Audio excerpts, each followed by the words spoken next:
It's well known by anthropologists that around 40,000 BCE, shamanism exploded around the world.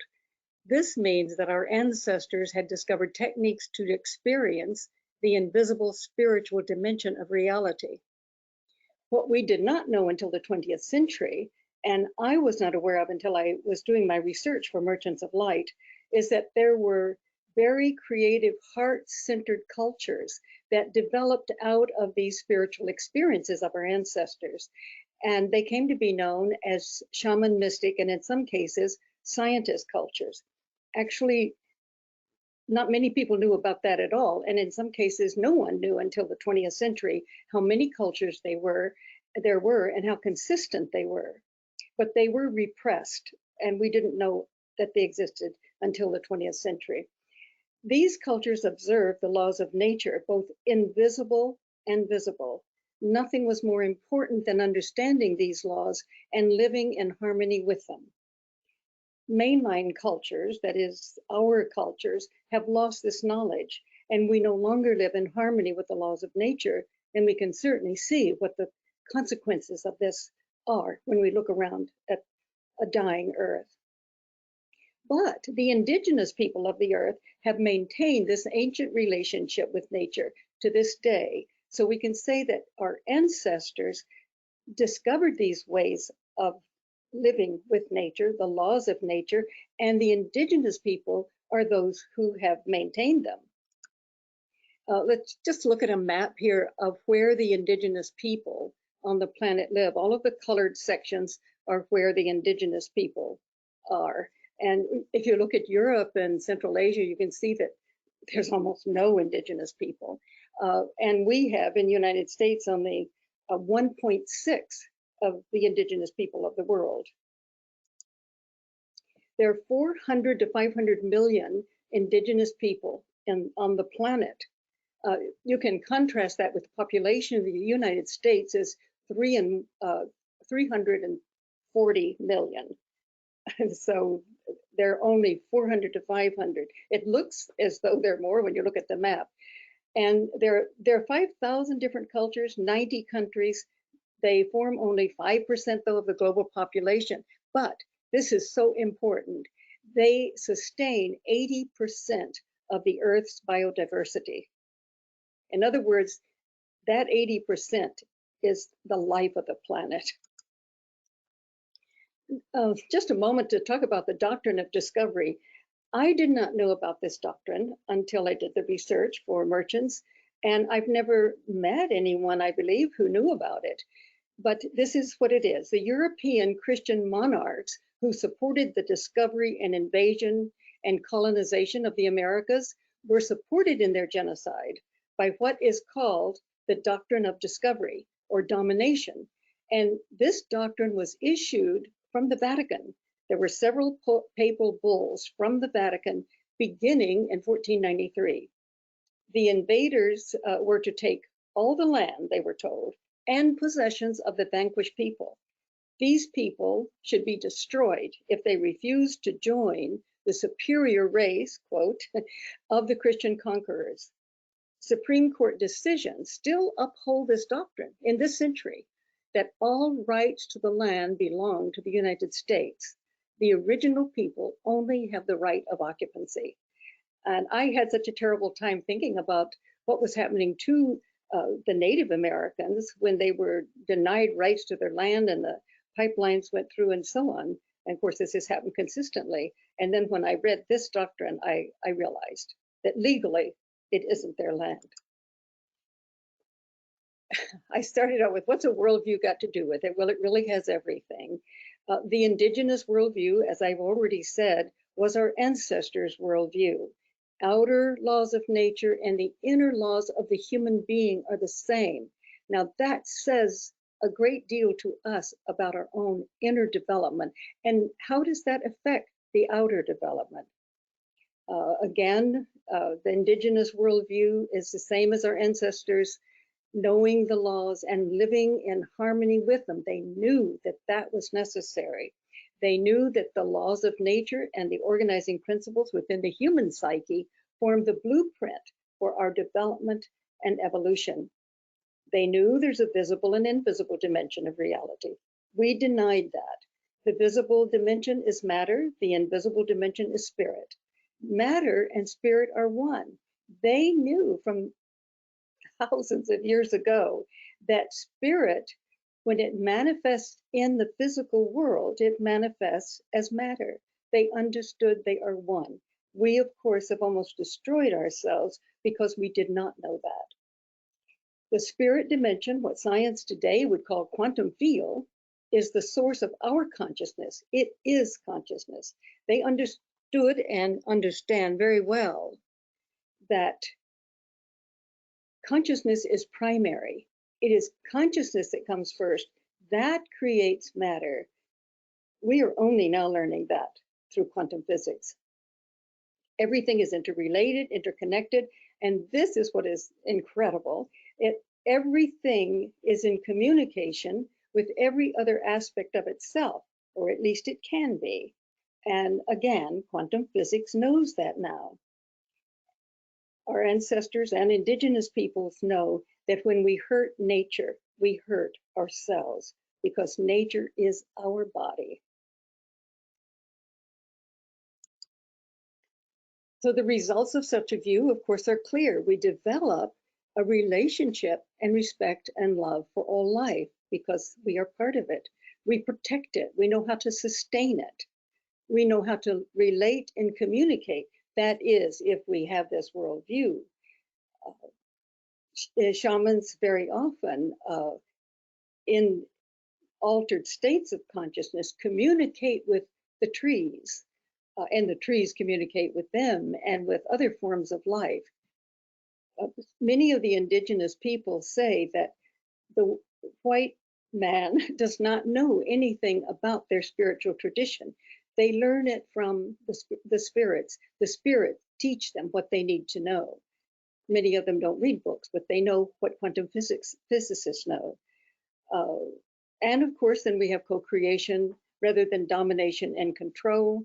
We know about the organizing principles. And I think for us, it's so important to realize that what we do in the inner world affects the outer world. We've not known that. Indigenous people do. Well, let's look at the Western worldview. We know what it is. We've suffered from it. There is nothing but matter. We've been told this for over 300 years. And as I always say, it's not the scientist's fault.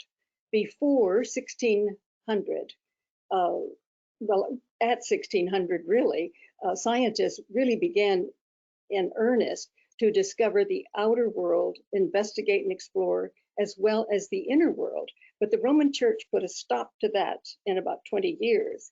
And after that, these men, and men they were, scientists had to scatter. And when the Royal Society formed in England, they knew that they could not study the inner world of human consciousness, spirituality. And later, of course, they forgot that there was anything but matter. So here is our worldview for over 300 years. Everything is a fluke of nature in a random and meaningless universe. There's no meaning and no purpose. And when we're dead, and it's the end of everything we have ever loved. So can we be surprised that we're depressed and violent and all other types of experiences that are dangerous for ourselves and the world? I can't imagine a worldview being more dangerous than this one, because we've lost all interconnectedness. We demeaned dreaming and the visionary mind and the feeling mind. You know, I'm not interested in how you feel, just tell me the facts was a statement for so many years. And so many of these organs for feeling, dreaming, and having visions have atrophied because of the hundreds of years of demeaning them, making fun of them, calling everything out of that world hallucination, that we are not really able to do it as well as we could. There's been just a focus on rational thinking. And of course, we cannot know truth without the other dimensions of the mind working with the rational mind. We've lost respect for the self and the material world. We, of course, for years, people have lived without meaning or purpose. Just a second, let me go back. where I was. One more. Yeah, here. And we don't have the knowledge of how to co-create with other forms of life or how to sustain and protect them. And of course, we know this so well in the Western world that all of this very fatal type of worldview has resulted in emptiness, egotism, depression, addiction, hopelessness, fanaticism, violence, and of course, a dying earth. And many people today are very depressed and don't know what to do, how to heal themselves or the world. Well, we're beginning to realize that the indigenous worldview is our only hope for survival when we're working on the problems of the climate crisis. I don't think we'll ever be able to solve it until we realize that the origins of its death are within our human psyche. So we need to look and respect this ancient wisdom still carried by the indigenous people if we hope for the survival of the earth.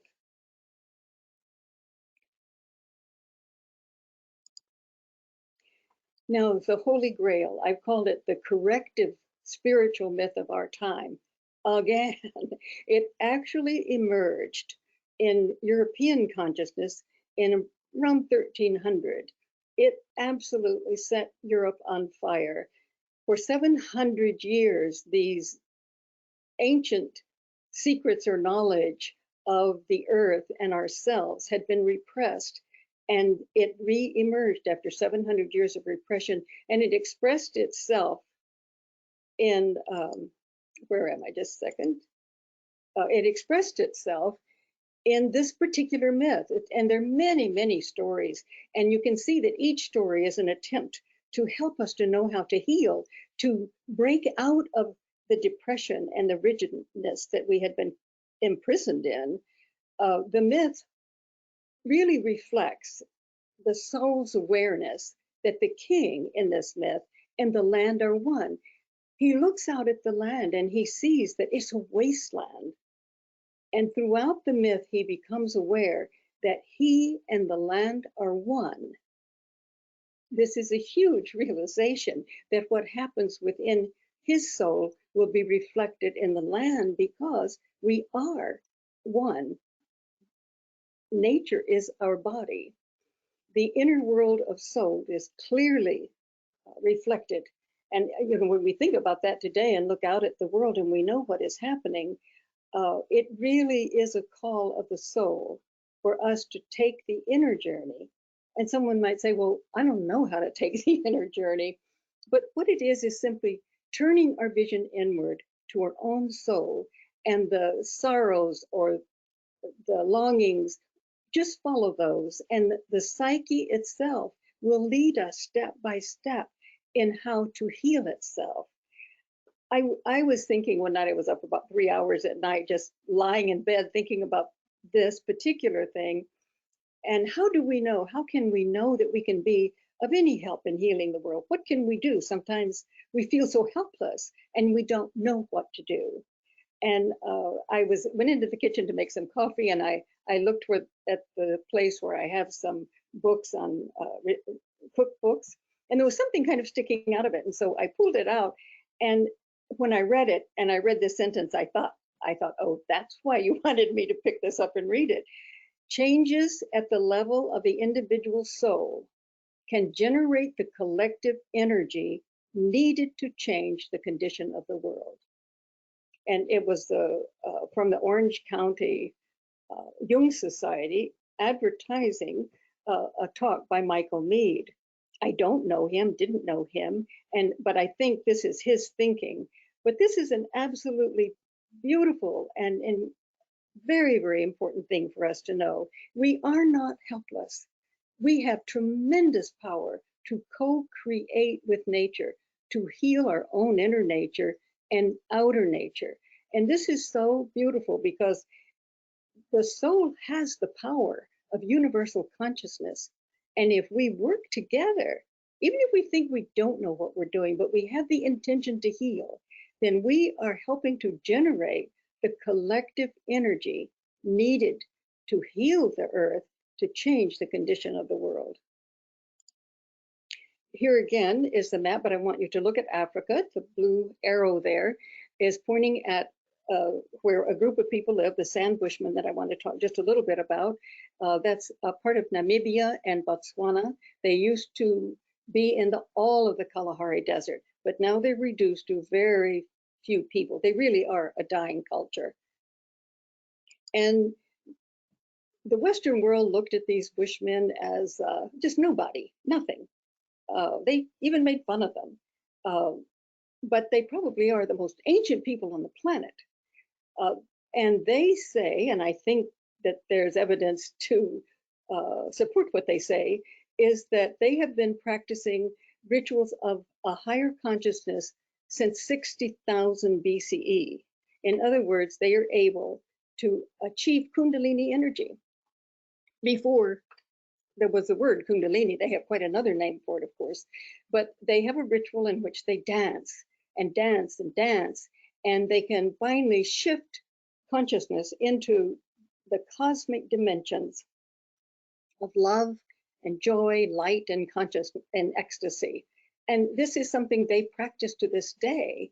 And they even were able to form this energy into what they called arrows and throw them to someone so that it could hit them and ignite that energy in them. This is an amazing thing. And they would never think of doing these rituals alone, as so it often is in India, that you meditate alone and you can finally, after years and years, achieve the rising of that energy from the base of the spine and it unfolding in the full mind and experiencing cosmic consciousness.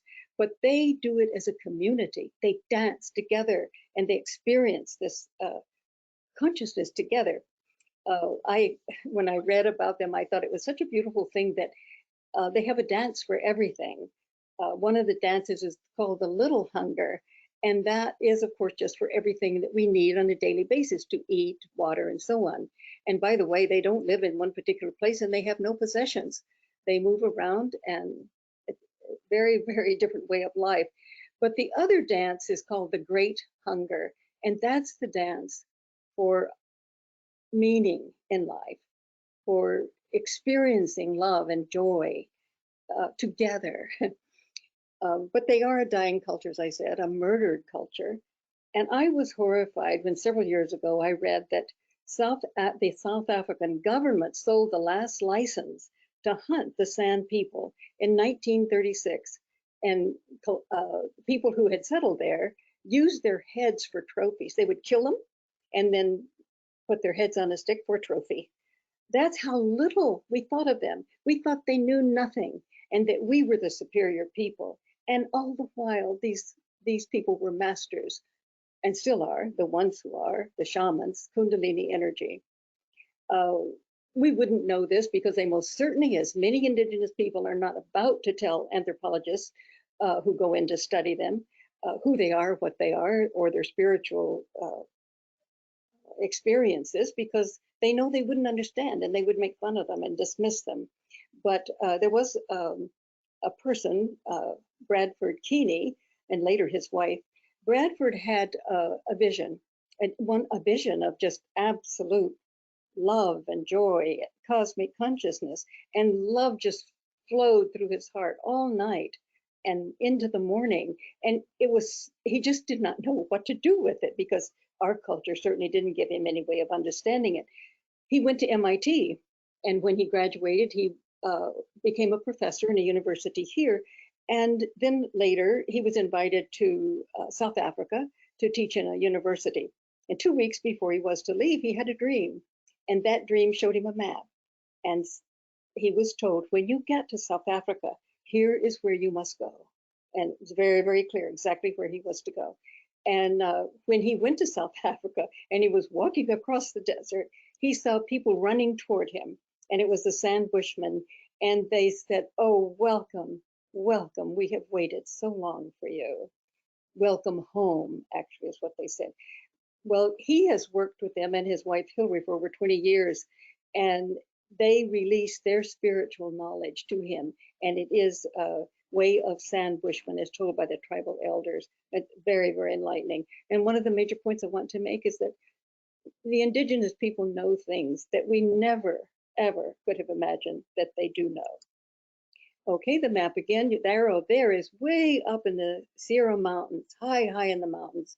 A group of people live there and have lived there since the Europeans came to South America.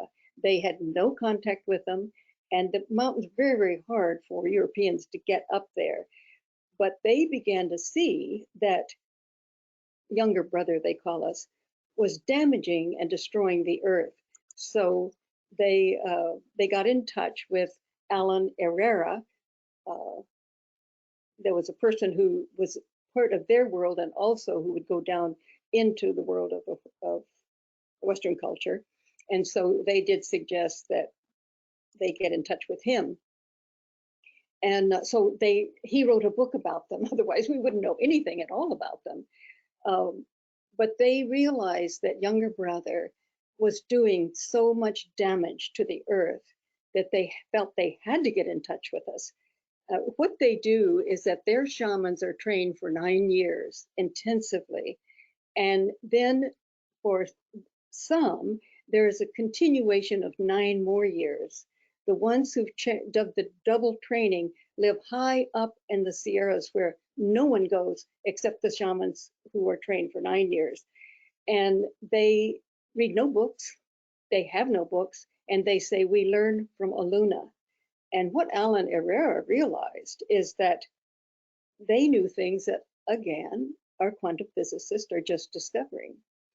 And the high shamans in the highest part of the Sierras have said that their job is to keep the balance of the earth, and they can no longer do that because of what we're doing to the planet.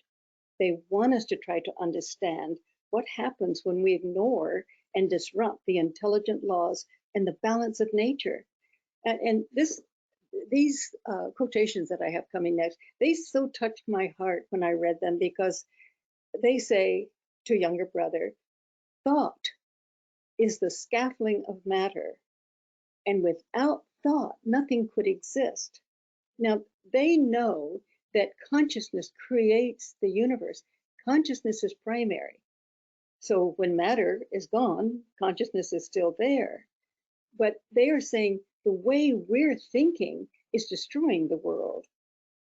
That we are dumbing the world down by the way we think. And we are therefore destroying both the physical structure and the thought underpinning existence. It's a very profound and troubling statement. But again, it's important to keep in mind that when Alan Herrera was with them and they talked to him, they knew things that some of the scientists said were on the cutting edge of quantum physics. It's just, I often think how we have looked at indigenous people because they look a certain way, they live in a certain way. Why? But there's a dreadful illness in the Western world, and that is a sense of superiority that we have always thought we're better than anybody else. And that is causing us some grave difficulties. Now, for the Native Americans, and you see the blue arrows in America, they have started a ritual that they ask all of us to join in, and they call it Healing Hearts at Wounded Knee. And they tell us about Wounded Knee, in case we didn't remember. On December 29th, 1890, 300 Lakota Sioux, men, women, children, babies, elders, were massacred by the United States 7th Cavalry. And so in memory of that, on the 100th anniversary, they formed a ritual of Healing Hearts at Wounded Knee. Their shamans and others took horseback and rode to Wounded Knee for the ritual. And their pledge for this is to invite all of us on December 29th to participate in our own way in meditation or thinking about the things that we want to bring into the world. And this is, they rode to Wounded Knee and did the ceremony there. We can do it in our own home, but they wanted us to think about and be aware of the worldwide human trauma and suffering that we have brought about by war and genocide, Holocaust, massacre, and racism. And we have to keep in mind that Indigenous people have suffered genocide all over the world. They want to end all forms of violence. And you know, we can certainly do that if we worked on getting to know the soul.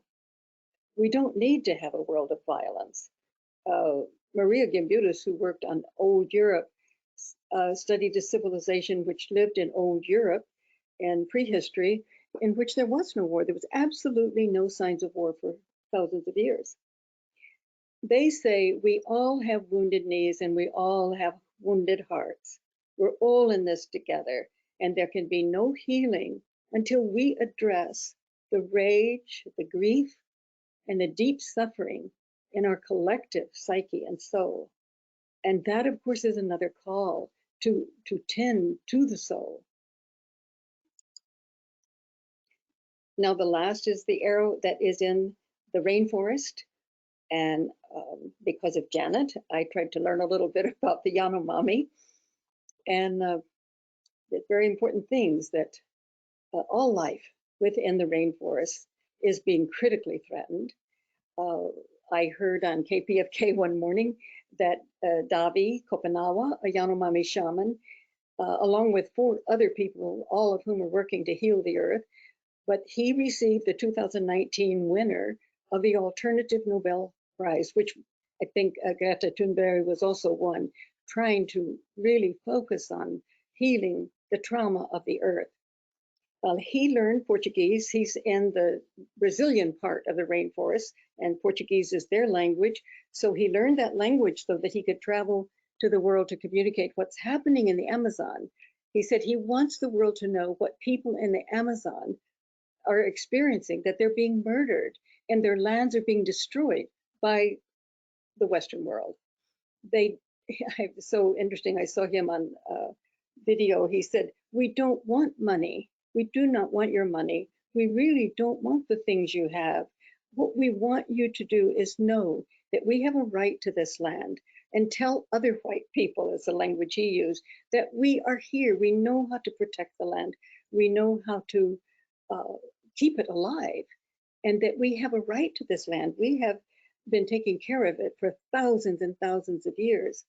I also discovered that they have no health care, and that is important because white people are taking their diseases into the rainforest, and they have no cure for those diseases. Now, they have a president, I'm sure you all know, Jair Bolsonaro, who is very much against any indigenous person. I think he's just opened up the rainforest for any type of business. He says, this is a quotation from him, "It's a shame that the Brazilian cavalry hasn't been as efficient as the Americans who exterminated their Indians." And another time he said, "I don't want to hear anything about saving lands for the Indians." So he certainly has lost his heart consciousness, and they are suffering extremely from that, because they have now 20,000 armed gold miners just on Yanomami indigenous land in the rainforest, with large equipment, leaving mercury and silt in the rivers, destroying the forest and fish, and causing an increase of malaria from the stagnant pools of water left by these miners, as well as many other Western diseases. There's also mining for minerals, other types of minerals, logging and farming. And also Christian missionaries have gone into the rainforest, and of course they have brought the Western diseases, but they also took something else, which we often take when we go into indigenous lands. We take a sense of superiority. These Christian missionaries have no idea that the Yanomami talk to spirits in the forest. They have their own techniques for experiencing universal, sacred, spiritual consciousness. They assume they do not have, and that they must save them and have them believe in their own way of experiencing spirit. So this, to take a disrespect, you would have to say, which we've done all over the world, is already a type of disease that hurts others. But of course, we brought the Western diseases as well, physical diseases. Now, the Amazon is needed for the survival of the planet. If the Amazon goes, we go. It has its biodiversity, oxygen, fresh water, its ability to regulate and stabilize temperature and other climate patterns around the world. The world emits 40 billion tons of CO2 a year. The Amazon absorbs 3 billion tons of CO2 a year. But now 1/5 of the forest is emitting more CO2 than it can absorb, and this is increasing daily. The land, the size of 40 football fields, disappear every minute. While I've been talking, they're disappearing. No, just a second, I have one more thing before. Yeah, this is it. Sorry, Janet. Indigenous people around the world, of course, are trying so hard to get us to listen. I mean, Davi himself said, I can't believe that you can't hear me when I say that what you do to the land, you do to yourself. And that we are all facing a planet that is dying. So it's a kind of an interesting thing that's happening now. In their desperate creativity to get us to hear them, they know, and they're trying to tell us very strange things are happening. Davi said, listen with your hearts. And Janet Mayer has listened, and she has heard them. And so we are going to hear from Janet now. Okay, thank you very much, Betty. Betty will be back after Janet's talk to answer your questions. And by the way, if you have questions, you can type them in the question box and we'll get to as many as possible. So with that, I'll turn it over to you, Janet. Thank you, Bob. Hi, everyone. I hope you can hear me okay. I wanted to, before I get into how I know about the indigenous tribe, the Yanomami, I wanted to first take you back a little bit so you understand where I'm coming from. When I was small, I was about 5 years old, I woke up one night, I saw my dad standing in the doorway and I could see through him. Now, it wouldn't be normal to see him in the doorway or my mom to check up on us before they went to bed, but I could actually see through him and I thought he was a ghost. So of course I started screaming and, you know, calling for my mom to come and get me. And as she walked through him, he disappeared. So from that moment on, I always thought of, you know, there were ghosts around us. And I always was kind of afraid. I liked to sleep with a light on, or, you know, I was really worried.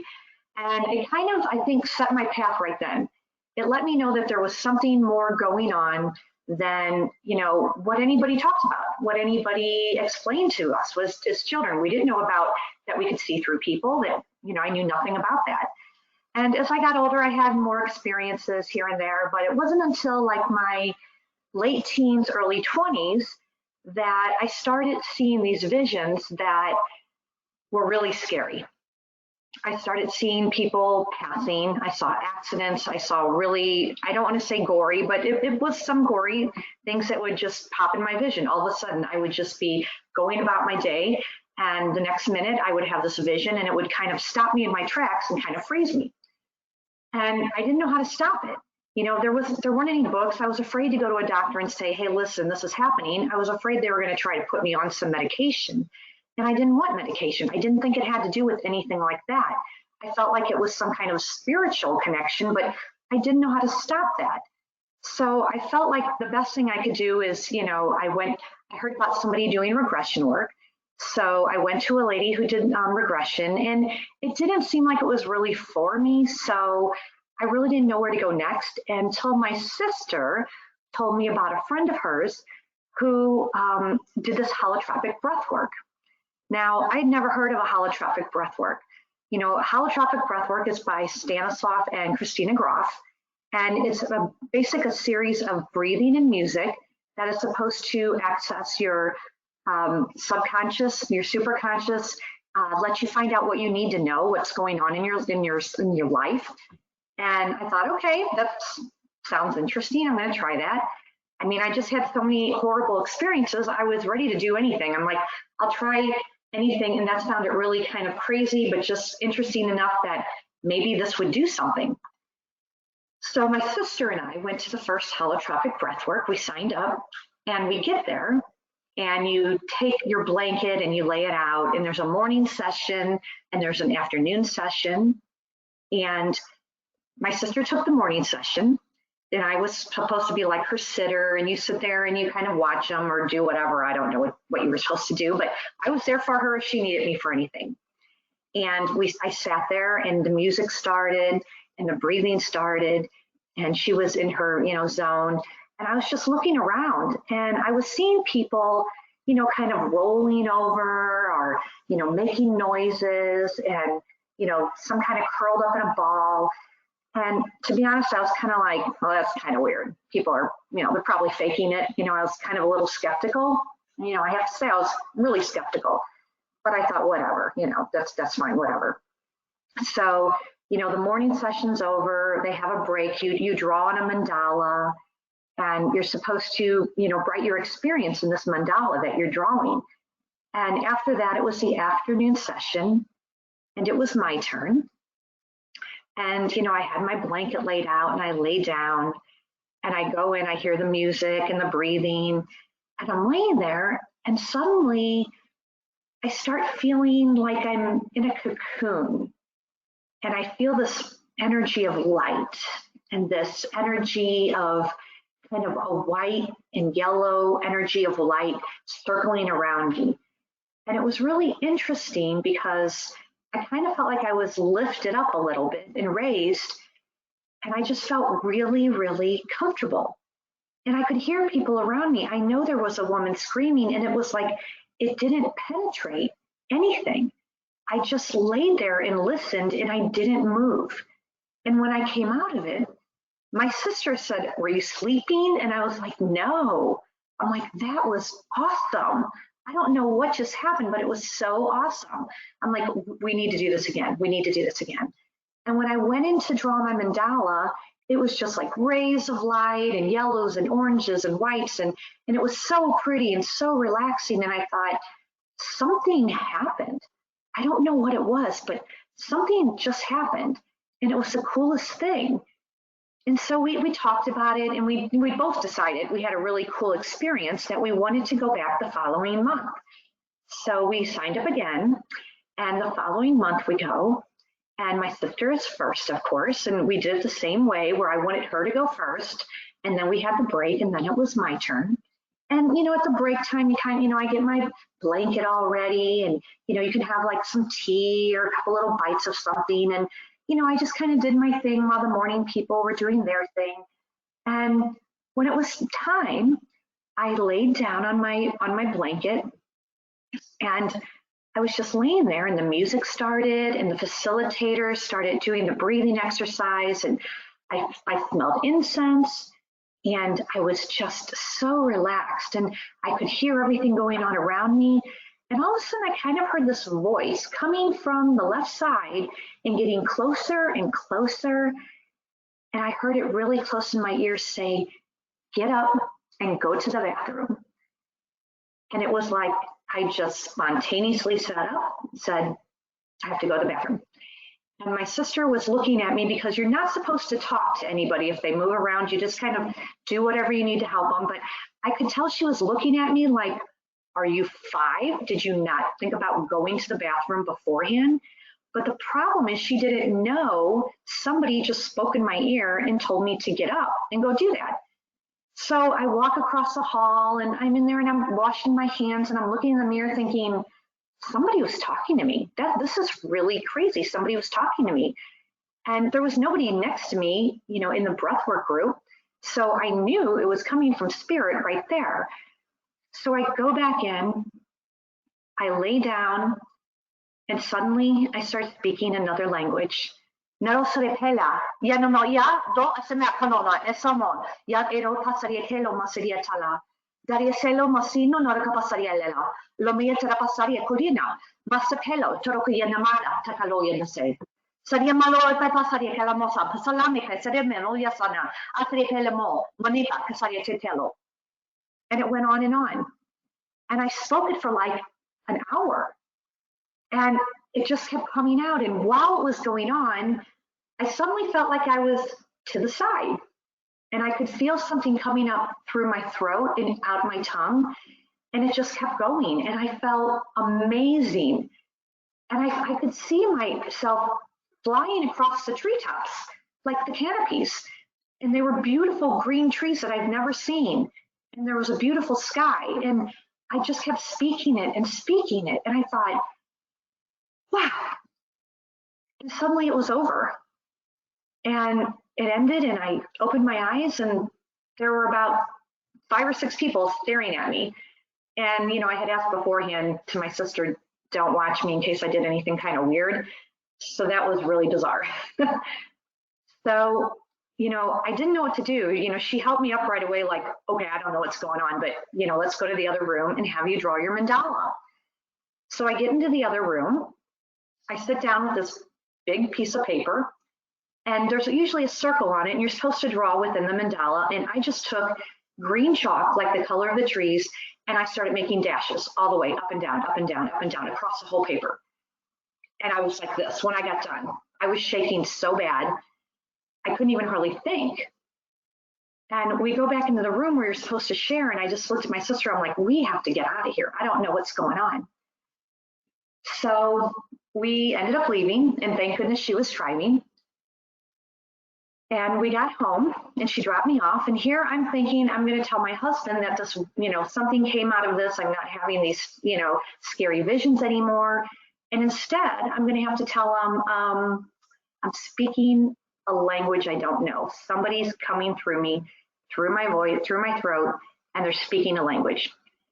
So, you know, we wait and put our little son to bed. And in the evening, he's asking, how did it go? And I'm like, well, I started speaking a language.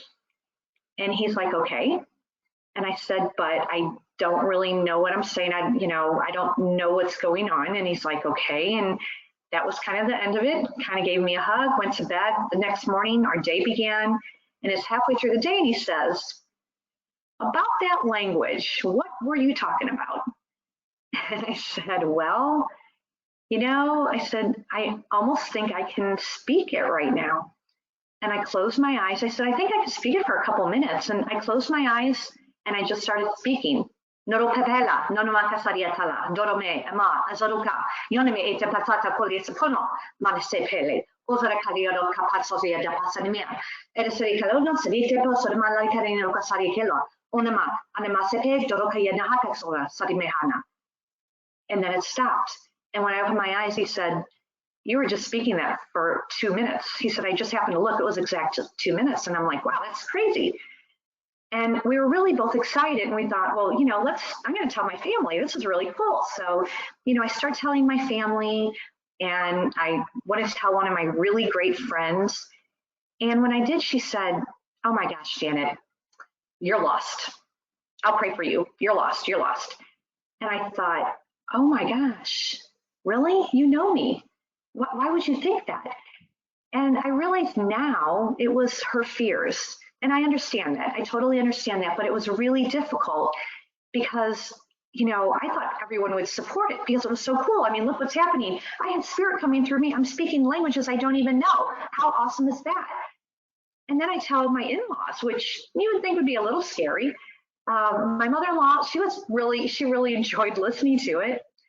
But one of the relatives came over and heard that I was going to speak it. And she said, oh my gosh, don't speak it. I'm pregnant. I don't want anything to happen. I don't want anything to happen to my baby. Don't speak it. And I remember thinking, oh my gosh, what is wrong with these people? I'm just Janet. I'm normal. There's nothing else going on. And I realized in that moment that I had to get help. I had to find out what the language was. I mean, I couldn't have this go on. I knew it was something wonderful. It felt so good every time it came through. Of course, when I first started speaking it, it was very kind of guttural. It was slow, and I would rock. I would sit there and rock because it was so strong. It just took everything as it was coming out of me, as if it was using my energy to speak. And so I would just constantly rock. And I knew I needed to find an answer. I needed to find out someone who could tell me what it was. So I began on this journey, and I tried to contact, universities, churches, government agencies, anybody I could think of. I would send a cassette tape to, because yes, it was back in the 90s and we didn't have the computer like we do now with all the files. And I would just keep sending off tapes, and I would keep getting, no, we don't know what it is. It's not this. And I would compile a list of all these different languages that it wasn't, which isn't really that many when you think about how many languages are in our world. But I kept thinking, well, maybe it's not this area, maybe it's not that area. And I just kept going. And finally, one day I sent it to the Polynesian Culture Center in Hawaii. And there was a really nice woman there who said, I'll send it around to the islands. There's about 30 languages here, and we'll listen to it. And so I sent the cassette to her, and time goes by, of course. And she calls me back and says, it's not any of the 30 languages, Janet. She said, however, there is a woman a coworker who just returned from South America. And she thought it sounded like a South America language. And I was ecstatic. I'm like, oh my gosh, this is the first time somebody might know what the language is. So I had just happened to get a magazine, the IONS magazine, Institute of Noetic Science, in the mail. And as I'm paging through it, there's a couple of people taking trips to South America. And I just started saying the names, and I'm like, well, I'm going to send the tape to one of them and maybe then the other. And I kept saying the name, and finally the name, it stuck out for me, and it was John Perkins. And I decided, you know what, I'm going to send it to him. So I emailed him and asked him if I could send him a tape, and he said, sure. And he called me back within a week and said, I know what you're speaking. I'm going to put you in touch with a man named Ipu Piara. I literally, I will never forget the day. I was sitting at our breakfast room table. I started crying. I was amazed that somebody finally knew what this language was after about 4 years. And he said he would put me in touch with the Ipu, and it took a number of months, but finally I get a call from Ipu Piara, and he is an advisor to the Smithsonian Institute, or he was, he's passed now. And he calls me and he says, Janet, honey, that's what he started calling me, Janet, honey, I have some questions for you. And I said, okay. He said, do you do drugs by chance? And I was like, no. And he's like, do you drink a lot of alcohol? And I'm like, no. I'm a social drinker. I'll have a drink once in a while, sure. And he goes, no, do you drink a lot? And I go, no. He's like, have you ever been in one of those facilities for people that might have issues? And I'm thinking, what's he talking about? I go, like a mental health place? And he goes, yeah. And I said, oh, no. I said, no, I'm just a normal mom. And he said, okay. He said, because you are speaking the languages, the Yanomami. And he said, speak it. And I'm like, and I just go on and on. And he's like, do you know what you're saying? And I said, no, that's why I need you. And he said, you're talking about the Yanomami people, and they were talking about being the fierce people or the white people. And when they pray, that's what they are called. And I said, okay, and I just was like, that's cool, I guess, and he said, I have to really listen to your tape and translate it. It's going to be a while. And I was just like, oh my gosh, I got to wait longer. I was going to go crazy. I thought I was going to know that day. And I'm like, okay. So we get off the phone, and months later, I get a call again. We set it up on, through email, and he calls me. And he always says, hi, Janet, honey. And I'm like, hi, Ipu Piara, how you doing? And he's like, call me Ipu. I'm like, okay, how you doing, Ipu? And he said, this is really interesting. He said, I know what you're going to be saying. Now think about this. I've been waiting years to find out what I've been saying. So I was so thrilled that I, had my pen and paper out, and I start writing, and he says, okay, are you ready? And I'm like, yes, I'm ready. And he says, the message is, we need to be more earth honoring people. Honor fire, water, air, and Mother Earth. That was it? Really? I'm sorry, but the language is coming through me. I thought it was going to be a message for me. And then I thought, what am I supposed to do with that message? And I said, okay. And he's like, are you writing it down? I'm like, yes. And he's like, they said this 23 times. I'm like, okay. And he said, and then it said, messages will be released. Honor, water, air, fire, and Mother Earth. And that was said 17 times. And he said, the interesting thing was, this was spoken in the male dialect. And I said, what do you mean? How would you know? What do they, and he said, well, there's a lot of words that were used that are taboo for the women to speak. And I was just, okay. And he said, send me another tape. So I sent him another cassette tape. And I hung up the phone, and, you know, there was a part of me, I was really disappointed. I thought, what? I thought that since it came through me, it was probably a message for me, right? I mean, why else are they going to come through me? And it took me a really long time to realize, oh my gosh, this isn't for me. This is for everyone on this planet. This is a message for everyone. We need to be more earth honoring people. And since then, from the 90s till now, look at how many things have happened to our planet. Look at how the oceans are filled with junk and garbage.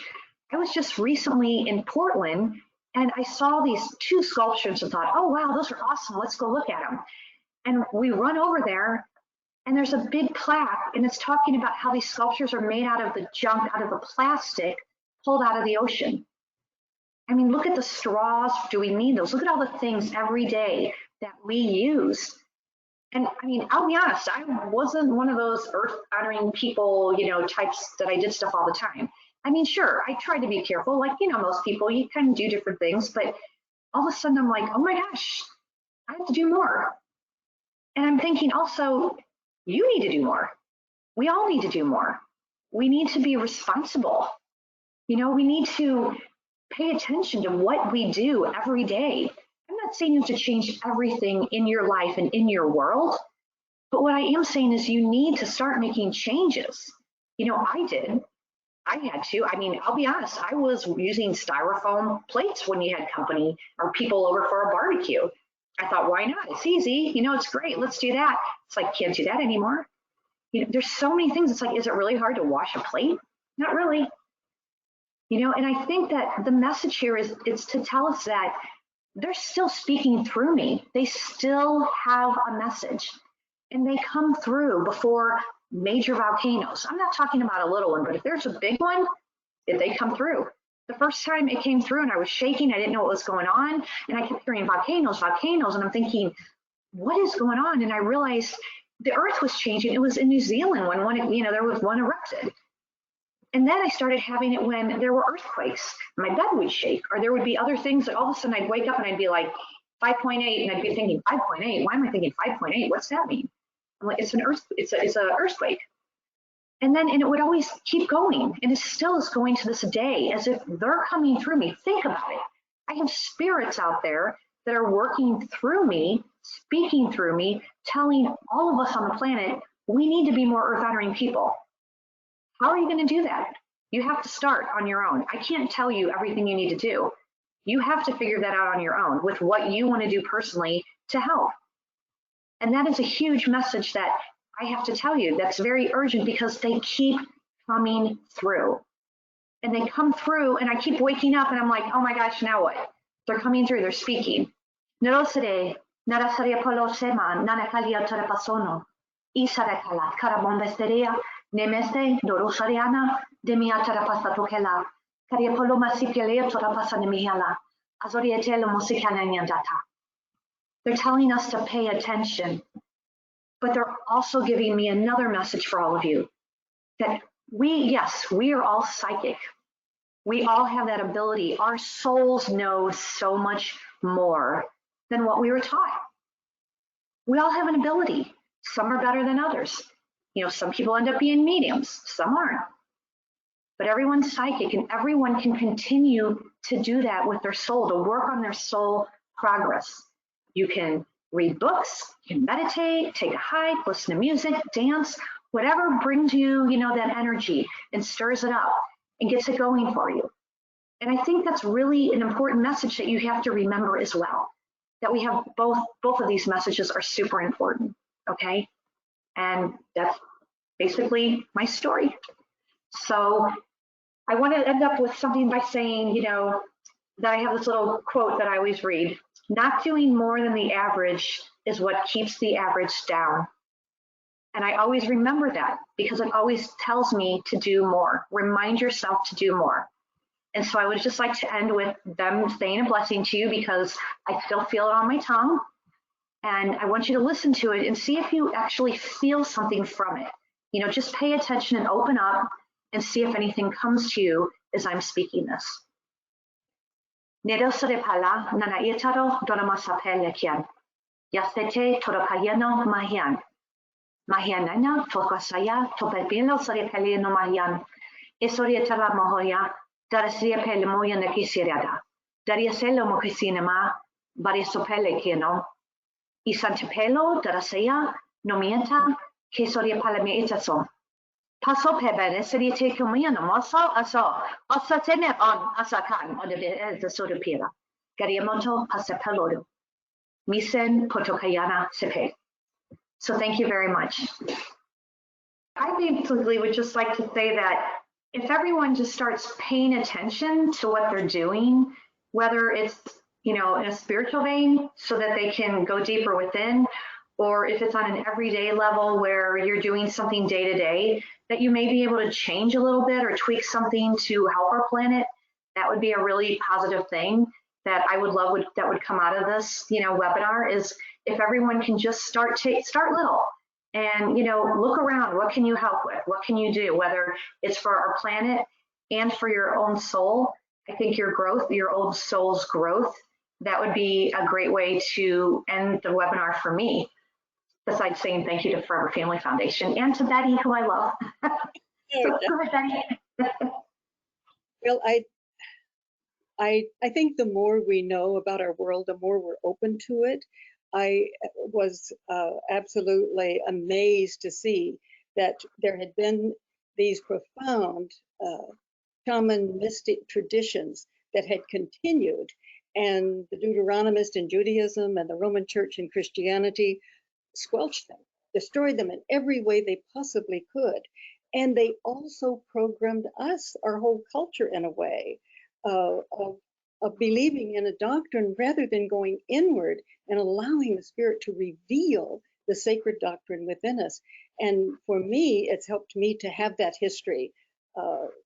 When I taught fairy tale and myth, and I saw how incredibly brilliant the human psyche is, that this knowledge was told in stories for thousands of years. That's how they kept this shaman mystic knowledge. We didn't know that that's what it was that brilliant. For me, it's been knowing how incredibly wise that the indigenous people are, how incredibly wise our ancestors were. And I certainly was taught that they weren't. They were, you know, cave people. and that was misunderstanding the cave people for sure, because they were experiencing alternate states of consciousness. It wasn't what we had thought. So our whole method of teaching has been upside down, inverted. And I think knowing that kind of frees us to, as you say, Janet, to pay attention and let our own inner wisdom and intelligence guide us. Jude Currivan, quantum physicist, said, we do not have consciousness. We are universal consciousness. We haven't been taught that. That's been denied us, that knowledge. But if we really begin to honor the greatness and the power of the human being, of the soul, the heart, the mind, if we can just begin to see in a different way, in a more honoring way of the earth, of ourselves, I think a lot can happen. It is waiting for us. It's just like the San Bushmen had said, oh, welcome home. We've been waiting so long for you. And I think that the heart is waiting for us. It is the most powerful brain component that we have. And it connects us to spirit.